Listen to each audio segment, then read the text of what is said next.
The Estadio de Vallecas is never gentle, and today it did what stadiums do best, produce drama that refuses to be neat. Barcelona thought they had the sort of control that comes with a perfect start when, just before halftime, they were awarded a penalty.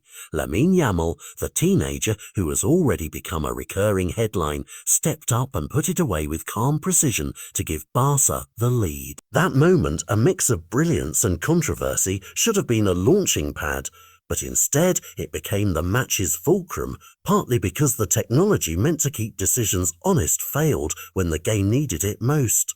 The video assistant referee system experienced a malfunction during the contest, a fact that transformed what would normally be a routine review into an unresolved public argument about fairness and reliability. With VAR unable to intervene, the spot kick stood and the conversation shifted from the goal itself to the integrity of the matchday systems.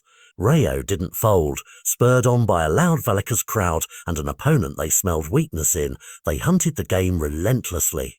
Energy and precision delivered their reward in the second half when Fran Perez connected from a set-piece moment to bring the score level, and suddenly the scoreboard told a different story, 1-1, and the champions had been made to work for a single point. The equaliser wasn't a flash of luck, but the consequence of a side that refused to be overawed, a unit that exploited space and pressure when Barcelona momentarily loosened its grip.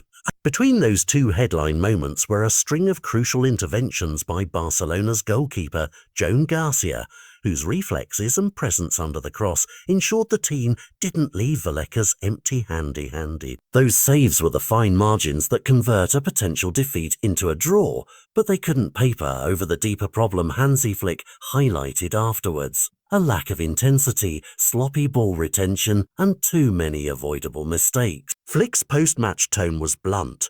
He said he wasn't happy with the team, insisting they need to raise standards and stop letting small errors dictate big outcomes. That level of public dissatisfaction from a coach rarely comes without reason. It's a warning to the squad that good moments won't be enough if the fundamentals aren't there. The VAR story, though, is not incidental. When the technology that promises checks and balances falters in full view of thousands and millions more watching remotely, it leaves a vacuum that raw feeling and speculation rush to fill. Rayo staff and fans were vocal about what they saw as an unfair advantage when a key review couldn't be run. Barcelona's supporters pointed to the goal itself and the player who struck it.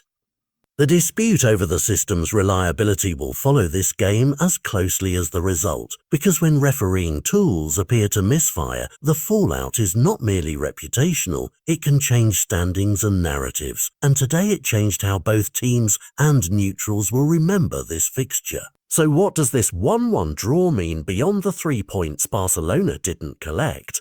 It's a red flag about concentration and cohesion after a promising start, and it hands momentum to a Rayo side who believe they can trouble anyone at home. For Flick, it's a call to action, tighten up, demand more intensity, and keep the squad focused amid noise about transfers and form. For fans, it's a reminder that football seasons twist on tiny margins, a penalty, a failed review, a set piece, and those micro events can change expectations overnight. The headlines will track the VAR investigation, the pundits will dissect the penalty, and the manager will demand improvement. But amid all the debate, one truth remains clear. Vallecas delivered a result that left more questions than answers for Barcelona, and those questions will need answers soon.